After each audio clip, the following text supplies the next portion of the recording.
So welcome to our first edition of GluTalk, and really pleased to introduce you to Phil Parry, and really appreciate you giving up your time, Phil. So do you want to just give an introduction and your background?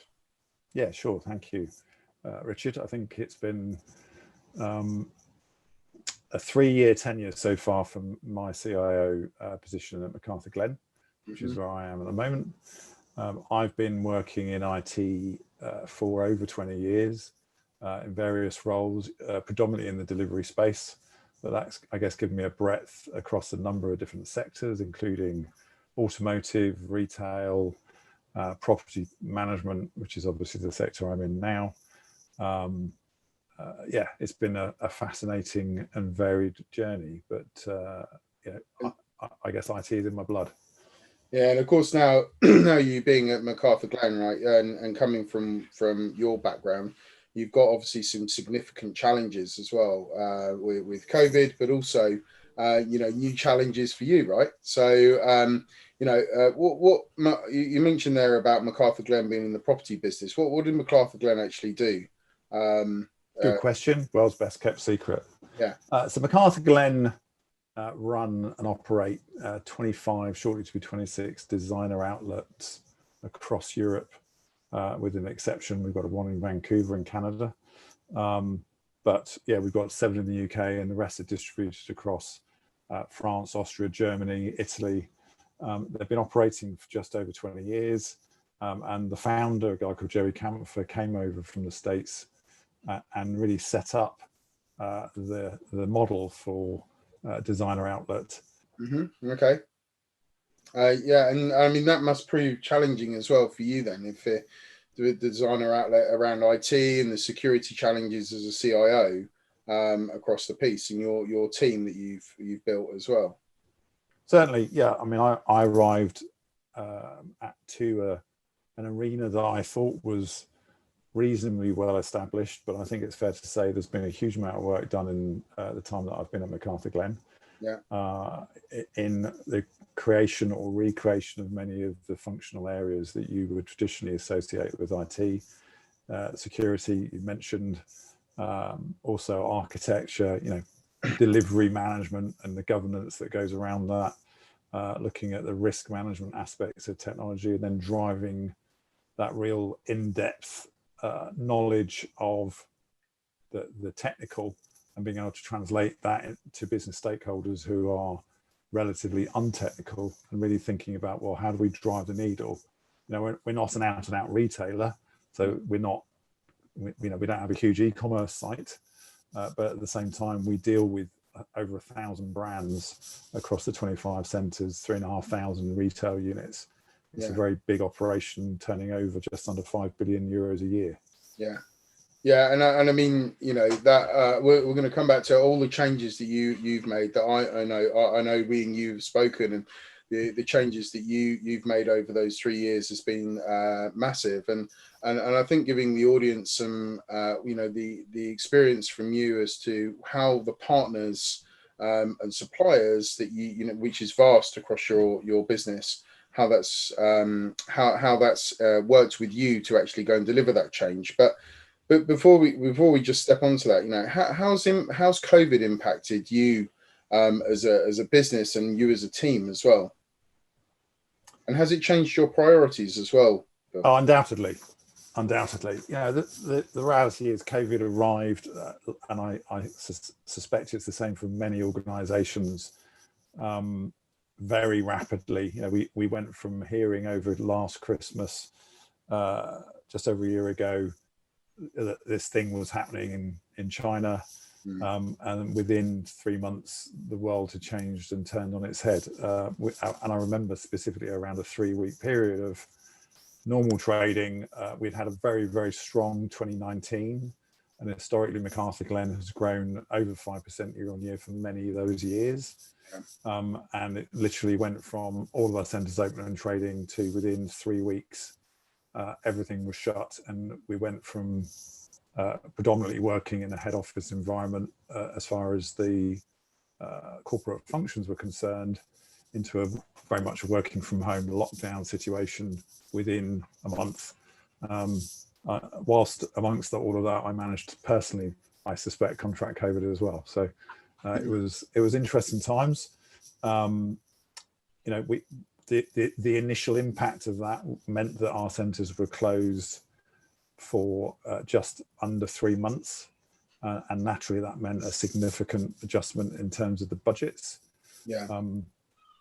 Having said that, when we reopened, and that kind of started in a phased approach from the east of Europe and kind of worked its way west, we have experienced significant demand, far greater than we'd originally anticipated, given the context of COVID, and definitely significantly stronger than traditional high street retail. So that was a pleasant surprise, quite frankly, given the context of rent relief programs, many brands in distress, some of those brands going through CVA or worse, which meant a lot of work around managing, for many businesses, cash flow, investment, and really thinking about what the critical aspects were, but then also thinking about, well, what do we need to change? How do we facilitate a remote working environment? What does that mean for our colleagues right across our centres and head office? What does that mean from a remote selling perspective, and what social channels could we leverage? And we continue to examine those types of models. And then when our centres were reopened, it was then more about really managing the shopper density, because we were very conscious we didn't want too many people in our centres. That's a nice problem to have in some ways, but it's also a slightly scary one when you're dealing with the likes of a pandemic. So working very closely with local authorities, with health organisations, we secured a major significant investment in things like PPE, alcohol gels, temperature sensing equipment, etc., that were deployed at many of our centres across Europe to make those centres feel as safe and as inviting and as secure as our shoppers and you and I would want them to be. And I think that definitely proved dividends. We managed to get an accreditation for a standard across the whole of Europe in terms of COVID, and the steps we'd taken to ensure that public were being dealt with safely.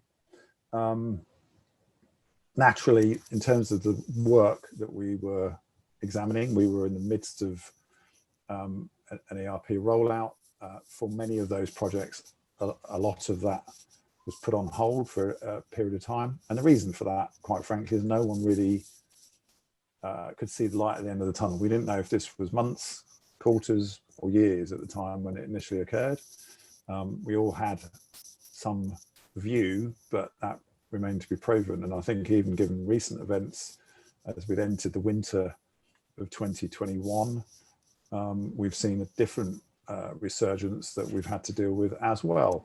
And whilst we had a very healthy Q3 and Q4, in some instances stronger than we were expecting, stronger than 2019, which for some centres stunned us very pleasantly. We've definitely found that we've had to look at things very much around, what is the ROI? Nothing's optional. It's we're doing this because we really, really need to, or we're not doing it because it's going to wait until another rainy day or down the road.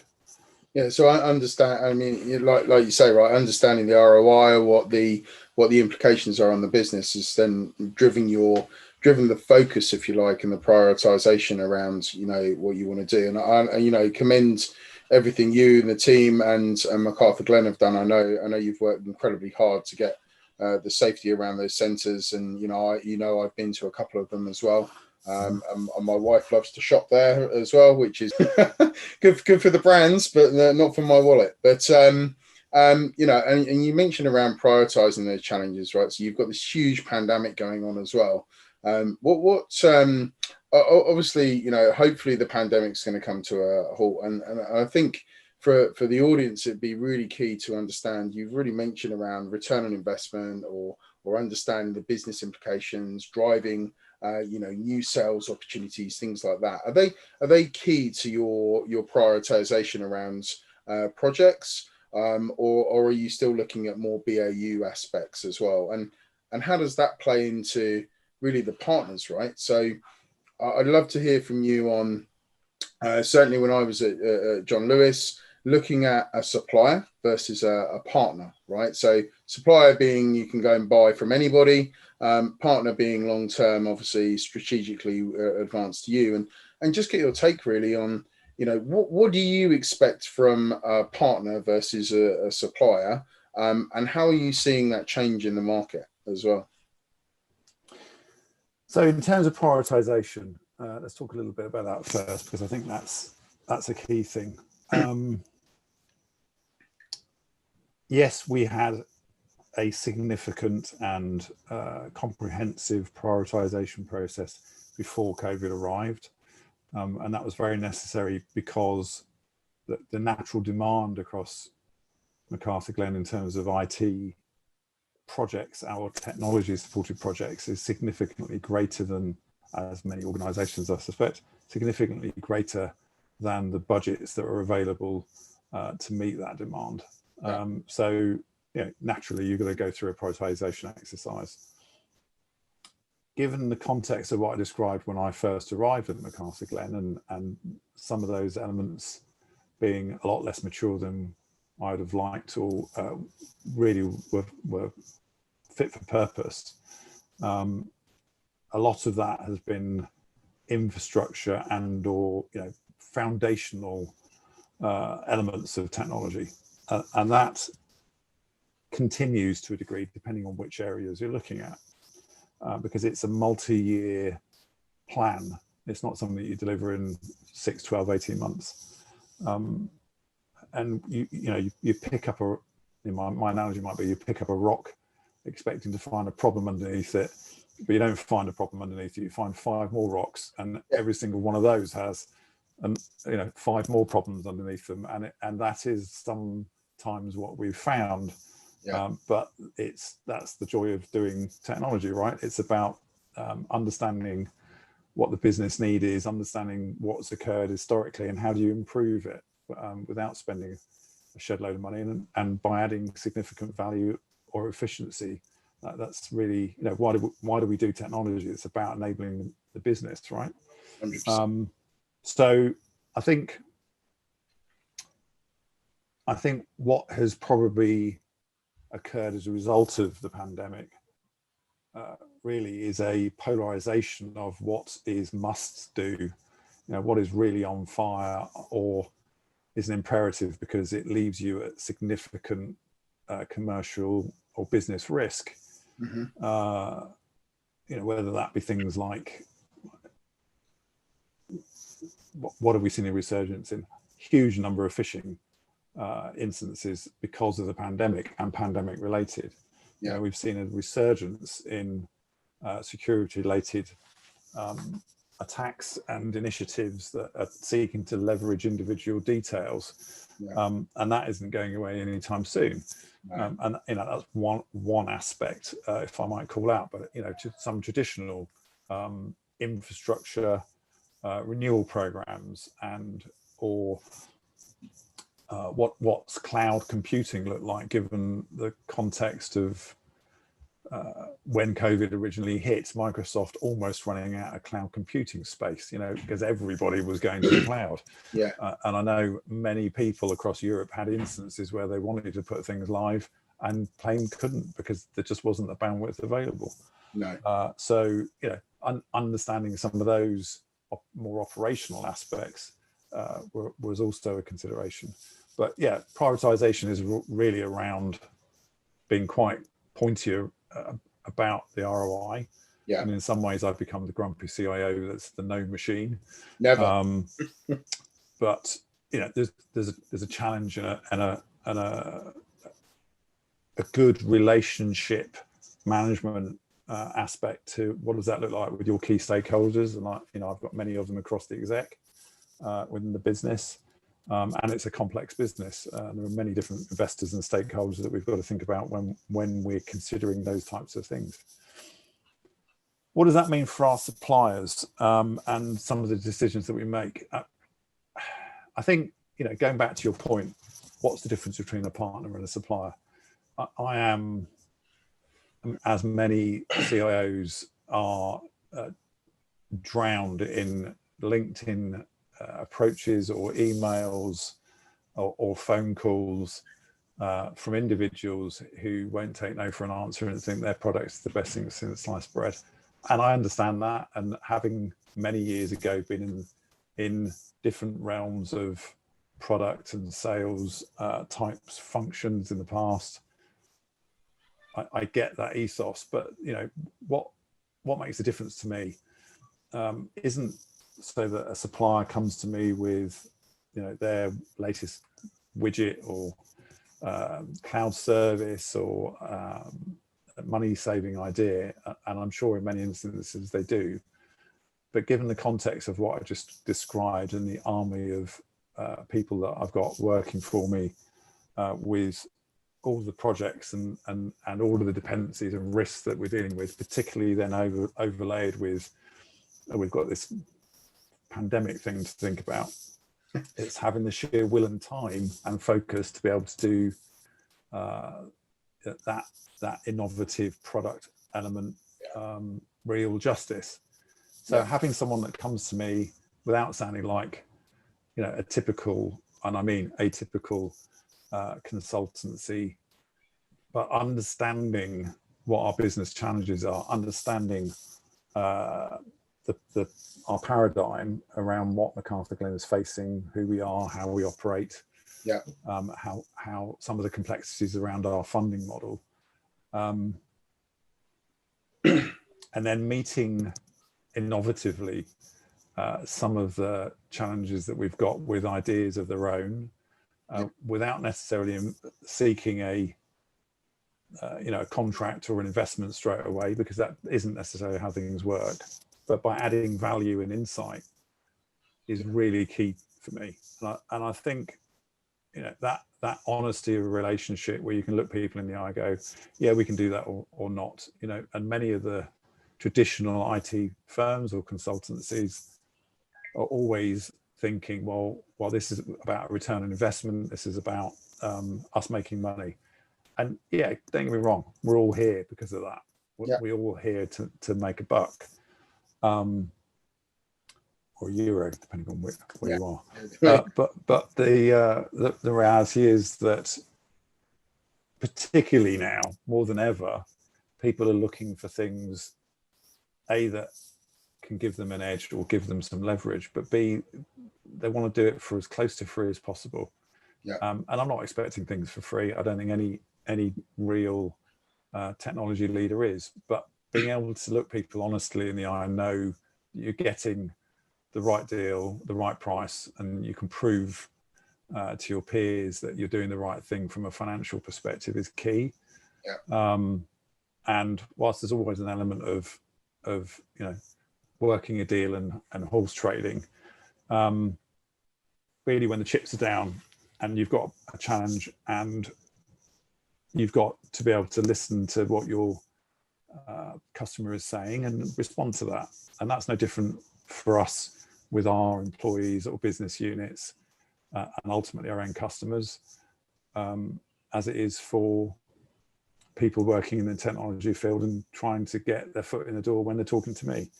My analogy, if I may, was a lady that rang me out of the blue to talk to me about some security scanning software. And she was convinced that it was the best thing since sliced bread and that it was absolutely going to make a saving. Despite the fact that I said, look, I'm interested naturally because it's a topic that interests me. But we've only just really embarked on what we're doing from a security SIAM-based suite of security initiatives. We know that it's early days for us in addressing some of the key challenges that we've had in that space. And really, we're not ready to examine that because we've only just put a security monitoring tool in place. she must have rang me 3 times afterwards saying, are you sure? You know, because I'm still convinced it could save you money. Yes, I'm sure. And in the end, I had to be quite blunt with her to say, look, third time we've had this conversation, the answer hasn't changed. If I've got any challenges, I'll come back to you. I don't need 20 of those calls a day. No. And actually, you pick up on something, right? That so obviously, you know, we work with a lot of partners and a lot of vendors out there, and the whole thing for like you, I used to get these phone calls all the time, and especially after security incidents, you used to get people phone you up and say, I've got a solution that could help you there. It's like, great, you know, it's too late now. The horse has bolted. But you know, selling based on product sale. For me, it's got to be a dead art, right? It's got to be all around, as you've already said, understanding your challenges, your business objectives, your prioritization. It's absolutely fundamental to be able to partner with you and go forward, rather than phoning you up and just selling you the latest widget. That's, you know what every sales guy's like, right? They've got the best solution ever.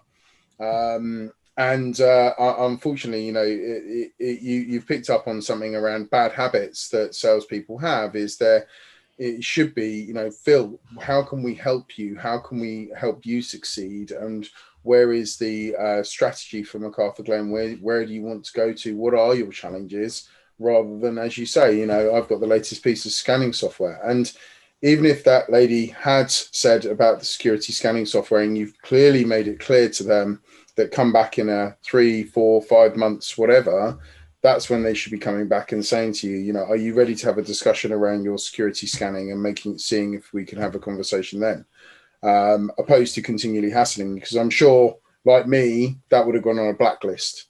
So I'm not saying she has, Phil, but you know, that would have gone on a blacklist for me to say, right, okay, I'm not interested in that. I'll go and have a look somewhere else.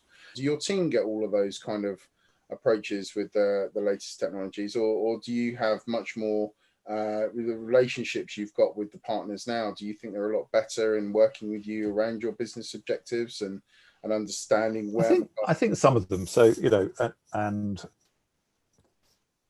there are perhaps a few different schools of thought, and I'm not saying there's only one way of doing this. One example would be what I've just provided. Yeah. Another might be someone calls me out of the blue, you know, says, oh, I need to talk to you about architecture or some whiz-bang system that I want to talk to you about. And I said, well, really, you know, that's part of the responsibility for Dan, my head of architecture, or you know, John, my head of operations, or Warren, my head of information security. And then they contact them saying, oh, I talked to Phil. He told me to come and talk to you, and he really wants to talk to you really urgently about this particular thing that I was discussing with him. Yeah. So the next thing I get is a call from them saying, we just did something on this 3 months ago. Why are we having this conversation with this guy? And I'm like, that's not what I said. No. Yeah. So again, be honest with people, and if you and I know, right, salespeople are under tremendous pressure, probably even more so now. Yeah. Right. You're going to get a better result by saying, what are your top 10 challenges in this area? Yeah. And then understanding how they may be able to help, because they've got a context, as opposed to trying to almost be like the I don't know, the catalog salesman wedging his foot in the door, as we probably experienced 40 years ago when we were kids, watching our mother kind of try and shoo them out the door. And you know, just that's still not productive today, right?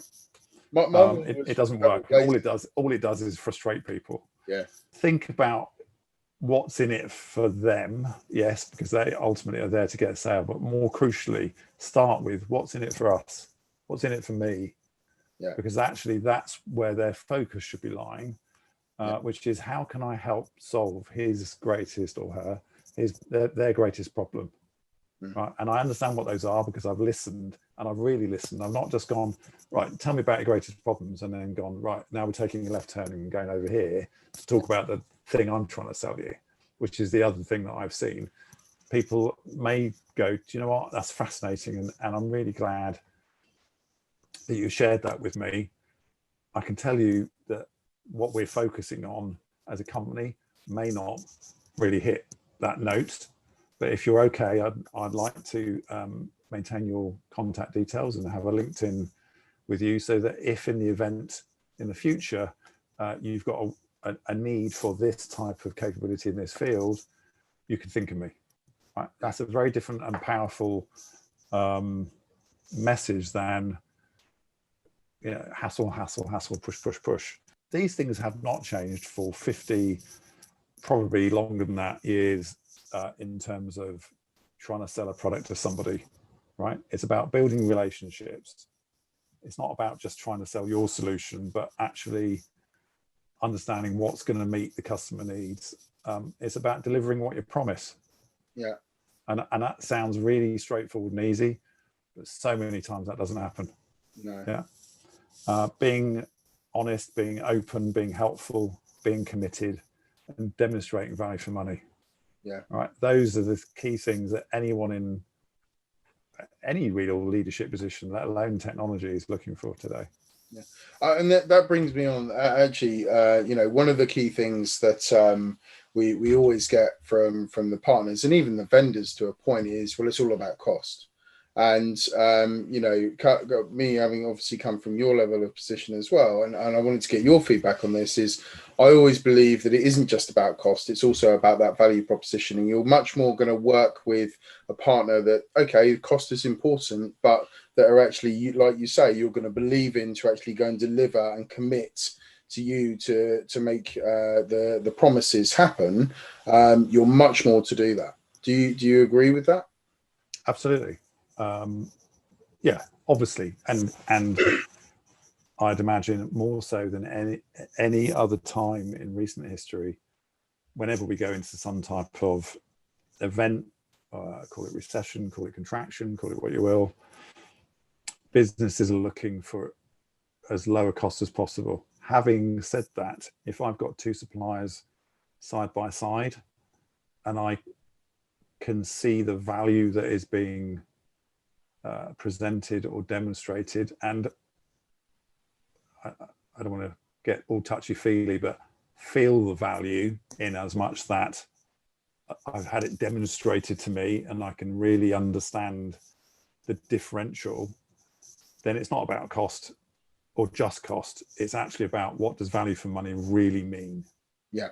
And for me, you know, that is when you're looking for that extra mile, when you're looking for something to be finished quicker, when you're looking for flexibility in an agreement, that is when a supplier turns into a partner, because they're there to help you. Yeah. And that, you know, ultimately is what the difference is between a supplier and a partner. A supplier is all about cost. It's all about how much is the widget and how cheap can I get it. If the widget's the same, then that's the challenge. Where the differential is, where you can see the added value that you're getting around that service, that for me personally makes the difference between me saying, you know, is that 100 grand or is that 50 grand, depending on the value of the contract. Yeah, actually, I can see that we'd get more for our money via that supplier. Yeah. What would you give the sales teams in all of these partners? What kind of advice as a CIO, and also the vendors as well, right? What advice would you give them to be able to work more efficiently at your kind of level across the board? I think, you know, having said it already, it's build a relationship, understand what a customer needs, and don't just turn up. Really listen, and understand the nuances behind what they're trying to tell you. And a lot of the time they're like, "Yeah, I've heard it. Yeah, I can. He's in that box there." Yeah.